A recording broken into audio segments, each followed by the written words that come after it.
अस्सलाम वालेकुम students, welcome to my YouTube channel. इस वीडियो में हम जनरल मैथ क्लास 9th और इसकी जायज़ा मश्क 1 का सवाल नंबर 7 हल करेंगे। सवाल नंबर 7 है, 8 लोग एक काम को 24 दिनों में करते हैं। लोग कितने हैं? 8 और दिन कितने हैं? 24।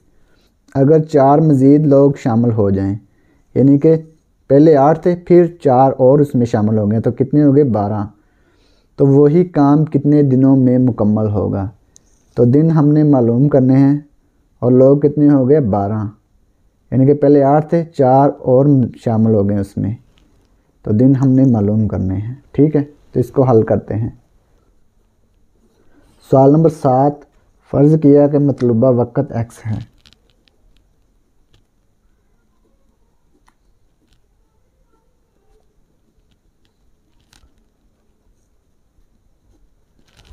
जो हमने मालूम करना है वक़्त, वो हमने x फ़र्ज़ कर लिया है। लोग को हम आदमी लिख लेते हैं और वक़्त दिन में है ना, तो पहले कितने लोग थे? 8, यानी कि 8 आदमी थे। तो वक़्त कितना था? 24 दिन। 4 और शामिल हो गए इसमें, तो कितने हो गए? 12। तो ये हमने मालूम करना कि कितने दिनों में काम करेंगे अब।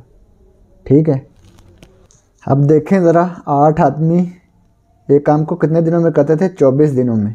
अब आदमी ज़्यादा हो गए हैं, आदमी कितने हो गए? 12। तो वक़्त फिर कितना लगेगा? थोड़ा लगेगा ना, आदमी ज़्यादा चुके हो गए हैं तो दिन थोड़े लगेंगे। तो फिर ये क्या है? मकूस है, एक मिकदार बढ़ रही है तो दूसरी थोड़ी हो रही है। ठीक है, यानी कि आदमी बढ़ गए हैं तो वक़्त थोड़ा हो गया है, तो ये मकूस हो गया है। तो क्या लिखेंगे? 12 तक़सीम 8 बराबर 24 तक़सीम x।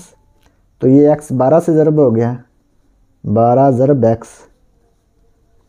ये 8 24 से ज़रब हो गया, 24 ज़रब 8। तो ये 12 इधर आके तक़सीम हो गया, इधर ज़रब हो रहा है ना, तो इधर आके तक़सीम हो जाएगा। 12 1 12, 12 2 24, 2 ज़रब 8, तो ये आ गया 16। तो ये कितने दिन लगेंगे? 16 दिन लगेंगे 12 आदमियों को। तो यही हमने मालूम करना था। तो ये सवाल नंबर 7 मुकम्मल हो गया। और अगर आपको इसमें कोई डाउट हो तो आप लाजमी बताएं कमेंट बॉक्स में। और वीडियो देखने का बहुत बहुत शुक्रिया। खुदा हाफिज़।